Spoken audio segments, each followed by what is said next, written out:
Hi! Mga mare! May naglibot sa kangkong. So, binakal ko na lang kay sayang man. 15 lang siya. 15 pesos pero ang dami na. Kung sa palengke ito, sure ako aabot to ng sobra 100 guys. Pero kay nakita ko siya, ako lang bumili. Sayang pa naman, di ba? Fresh pa naman siya, kangkong guys. Kangkong. Ang pagluto ko guys is gataan ko siya.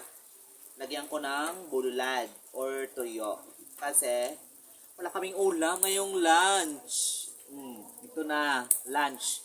Kangkong fresh. Ang dami. 15 pesos lang, may ulam ka na. Sobra-sobra pa. Kapag sa probinsya ka, marami kang pagkain. At ang dami pa fresh na fresh.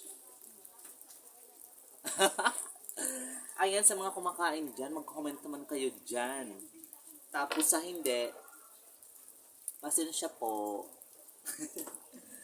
Kasi mga taga-probinsya, walang pinipiling pagkain basta makakain. Like mga dahon-dahon, diba? Parang mga ulod, dahon-dahon lang. So, i-flex ko lang to. Thank you so much. Diba, fresh na fresh. O, nakikita nyo naman. Fresh. Ang dami talaga. Hindi ako makapaniwala. 15 lang to. 15. 15 pesos. Marami ka ng ulam. So, magluto muna ako, guys. So, dyan lang muna kayo. At mamaya, mabubusog na ako. Hindi kayo. Sorry kayo dyan. Eme lang, guys. So, start na ako bye-bye everyone. Thank you so much.